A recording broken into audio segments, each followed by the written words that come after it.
안녕하십니까 구독자 여러분. 오늘은 25년 7월 12일입니다.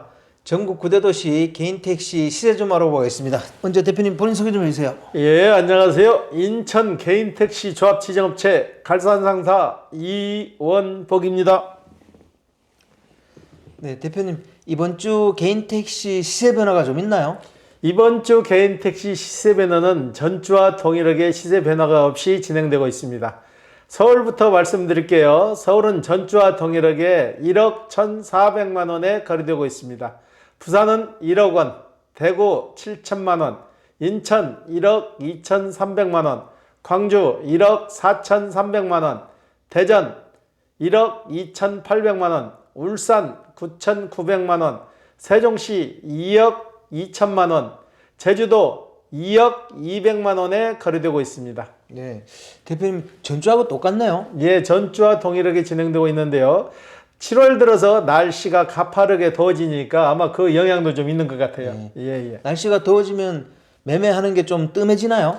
여름철 돌아오면은 아무래도 거래가 좀 한산해져요. 네. 예. 그럼 다음 주 전망을 어떻게 보세요? 다음 주에도 다른 도시는 변동이 없을 것 같고요. 제주도 같은 경우는 지금 조합에 살려고 대기하는 인원이 한 40명 정도가 접수되어 있기 때문에 제주도는 조금 더 상승할 것 같아요. 네, 대표님 서울은 요즘 어떻습니까? 서울은 지금 몇 주 전부터 계속 1억 1,400선을 유지하고 있는데요. 서울뿐만 아니라 인천도 역시 마찬가지고 큰 틀의 변함없이 이 시세를 유지하고 있는데 요즘 들어서 나이가 고령이신 분들이 좀 판매들 많이 오세요. 자격유지검사 10월에 실시된다고 보니까 그 영향을 받아서인지 나이 드신 분들이 요즘 좀 많이 오세요. 네, 그러면 양수자하고 양도자가 좀 숫자는 맞아 떨어집니까? 요즘은 좀 엇박자가 나가지고 파는 분이 좀 많고 살려오는 분들이 조금 주춤해졌어요. 네, 파는 분들이 많다 그래도 그분들이 가격을 내려서 팔지는 않잖아요. 그렇죠. 크게 다 팔려고 하시는 분들은 그래도 본인들이 원하는 가격을 받기를 원하는 거고, 네. 살려고 하시는 분들은 좀이라도 싸게 살려고 해야 하니까 요즘 들어서 10월 달에 고령자 자격 유지 검사가 강화된다니까 10월 이후로 자꾸 미루시는 분들이 좀 요즘 계시더라고요. 10월 달 되면은 아무래도 가격이 좀 떨어질 것 같다들 생각하시는 것 같아요. 예. 대표님이 보시기에는 고령자 자격유지검사 이거 어떻다고 보세요?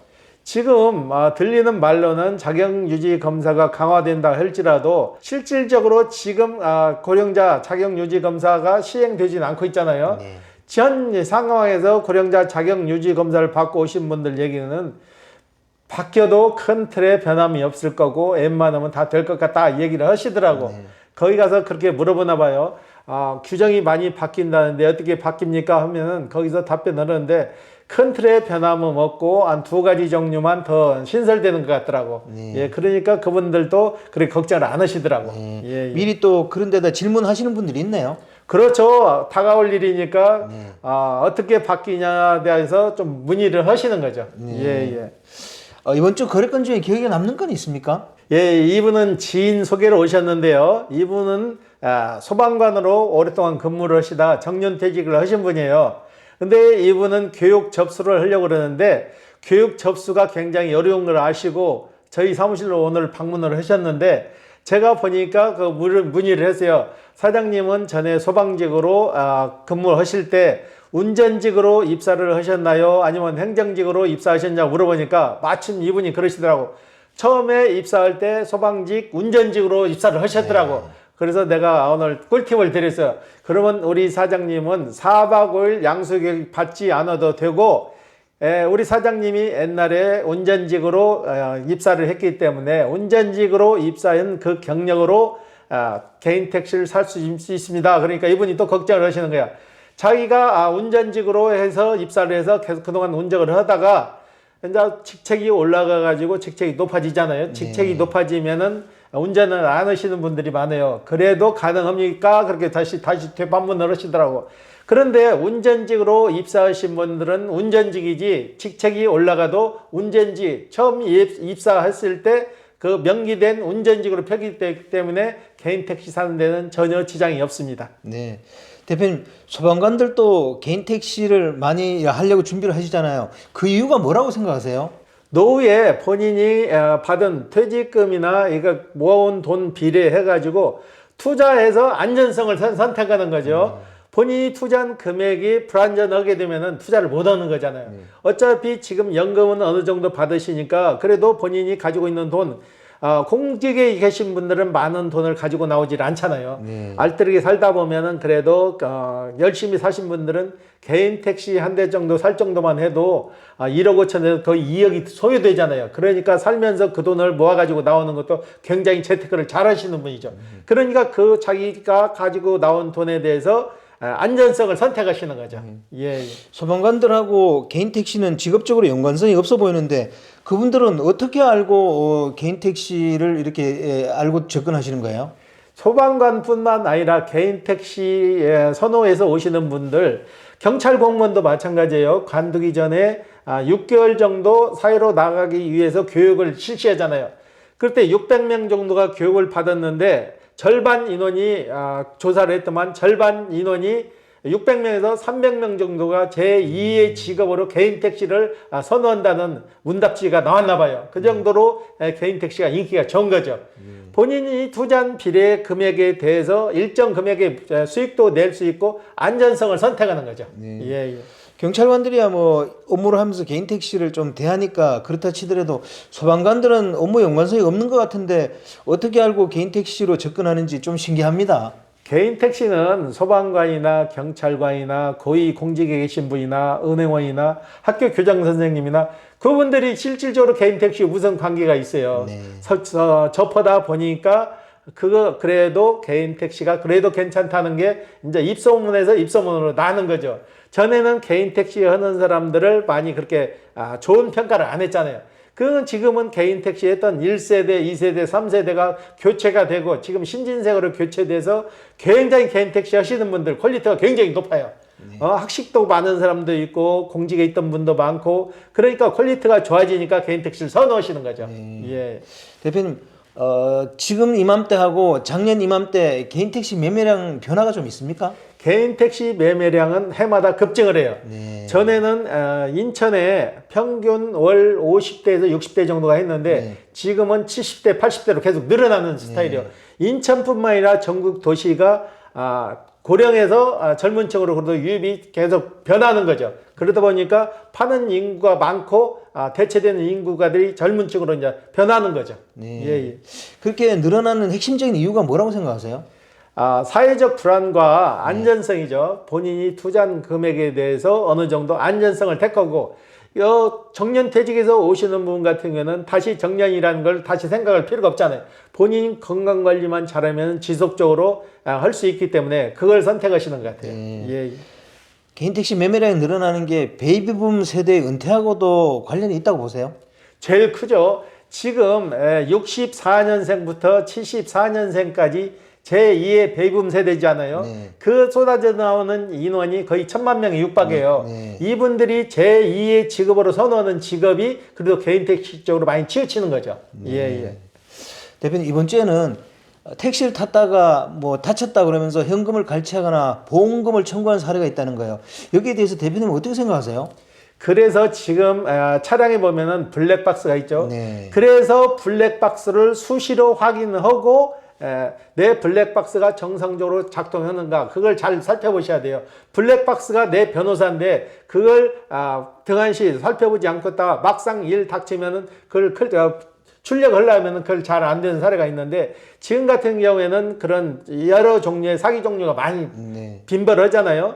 개인 택시 타서 들썩들썩 하기만 해도 아프다고 입원하는 사례도 있고 오늘 또 그런 사례가 한 건 있었거든요. 저희한테 전화 왔는데 이분은 버스 하시다 며칠 전에 내가 사례도 말씀드린 분인데 버스 하시다가 개인 택시에서 지금 일주일도 채 일을 안 하는데 알고 보니까 전에 택시 탔던 승객분이 주안역에서 손님을 모셨다는데 지팡이를 짚고 타셨다 그래요. 탈 때도 굉장히 힘겹게 탔는데 내리실 때도 힘겹게 내리다가 쓰러진 거죠. 근데 택시에서 일어난 일 아니고 본인이 내려가지고 밖에서 문 닫고 가다가 사고가 난 건도 택시 기사한테 책임을 묻는 거죠. 택시에서 내려가지고 잘못됐으니까 택시 기사한테 책임지라는 식으로 얘기를 하는데 이거는 본인 부지의로서 사고 난 거지 택시 안에서 이뤄진 게 아닌데도 택시로 몰아붙이는 거죠. 네. 그래서 이분 같은 경우에는 현명하게 대처를 해가지고 119 신고를 하고 112에 제가 신고를 하라 그랬어요. 일단 현장 조치를 받아야 되니까. 그래서 현장 조치를 받고 그 차량에 있는 블랙박스뿐만 아니라 CCTV 그 택시를 비추고 있는 CCTV까지 출력을 해가지고 혐의를 일단은 벗어났는데 그래도 추후에 이분이 문제 제기할 소지가 있기 때문에 제가 블랙박스를 백업을 하자고 내일 아침에 오시라 그랬거든요. 이런 사례도 좀 있어요. 그러니까 개인 택시도 스스로 방어를 해야 돼요. 그래서 블랙박스 체크를 수시로 해야 되는 거예요. 네. 예. 택시나 개인 택시에는 블랙박스가 다 있는데도 이런 일을 다 하는 거는 왜 그런가요? 지금 블랙박스를 너무나 맹신해도 그게 안 된다는 얘기죠. 블랙박스가 수시로 녹화가 잘 떠지고 있나 확인도 해야 되는데 이걸 꼭 결정적인 순간에 이게 녹화가 안 되는 수가 있어요. 그렇기 때문에 이런 걸 잘 활용을 하셔야 되고 지금 승객분들이 타가지고 이런 유사 사기 행위를 하시는데 이런 분들은 지금 블랙박스가 잘 되어 있기 때문에 다 적발돼요. 그리고 상습으로 해서 조사하기 때문에 이런 범죄를 해서도 안 되는 거죠. 예. 그런 일을 만약에 막상 당하면 어떻게 대처해야 될까요? 일단은 블랙박스 먼저 확인하시고 본인이 수습하려고 하지 말고 개인 택시 조합에 가면은 현출이라는 게 있어요. 현장 출동 나가서 그 조사하는 그 직원들이 따로 있어요. 그러니까 거기에도 신고를 하고 112에도 신고해서 도움받는 게 좋아요. 제일 시급한 문제는 그 보존을 해야 되니까 블랙박스 칩을 떼가지고 일단은 잘 보관하고 있는 게 상책이죠. 예.